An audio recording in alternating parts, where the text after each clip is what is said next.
Emma always knew she wasn't her father's favorite. As a little girl, she would watch her dad, Richard, shower her older brother Adam with praise and affection. Whether it was teaching Adam how to ride a bike, cheering for him at baseball games, or spending hours helping him with school projects, her father's attention always seemed to be somewhere else, anywhere but on her.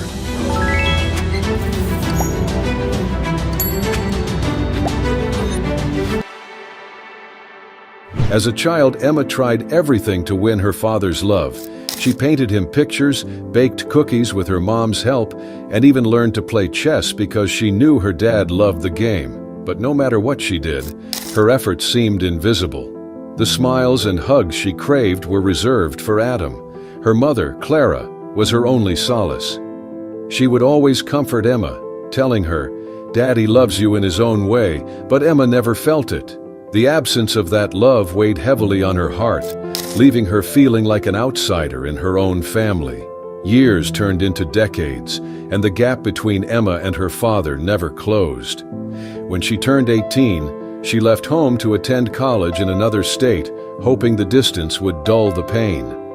Over time, she built a life of her own, a career, friendships, and eventually, a family with her husband, James. But despite her outward success, a piece of Emma always remained broken, a shadow cast by her father's indifference. Richard, meanwhile, grew older and frailer. Emma visited him occasionally out of obligation, but their interactions were stiff and awkward. Adam, ever the golden child, stayed by their father's side, managing his care and the family's affairs. Then one day, everything changed. Emma received a call from Adam. Their father had passed away after a brief illness, and Adam needed help sorting through his belongings. The news hit Emma with a mix of sadness and numbness. She grieved, but part of her felt like she was mourning something she'd never truly had: a real relationship with her dad. A week later, Emma drove back to her childhood home for the first time in years. The house was exactly as she remembered: the creaky porch steps, the faded floral wallpaper, and the smell of old books that always lingered in the air. As she and Adam sifted through their father's belongings, memories came flooding back. They found old photographs, Richard's favorite chess set, and boxes of letters and documents. It was in one of those boxes that Emma stumbled upon something unexpected: a worn leather journal, tucked away beneath a stack of yellowing papers. The journal belonged to her father. Curious and a little nervous, Emma opened it. The first few pages were mundane, filled with notes about daily life and work. But as she read on, the entries began to reveal a side of her father she had never known. A man burdened by secrets and guilt. One entry in particular stopped Emma cold. November 15th, 1998. I saw her painting today. Emma has such a talent for art. She doesn't know it, but I've kept every drawing she's ever given me. I want to tell her how proud I am, but every time I try, the words catch in my throat. How can I tell her the truth? How can I explain what I've done? Emma's heart raced. What was he talking about? What truth?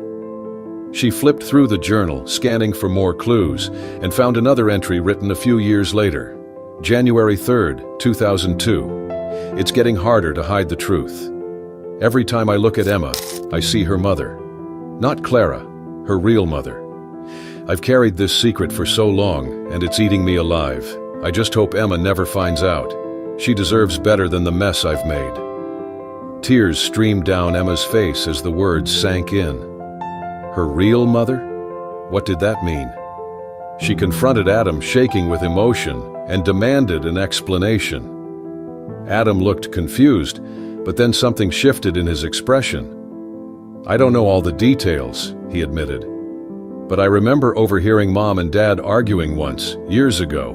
They mentioned something about an adoption. I thought they were talking about a family friend or something, but maybe. Desperate for answers, Emma dug deeper into her father's belongings. Hidden in the back of a locked drawer, she found a sealed envelope with her name on it.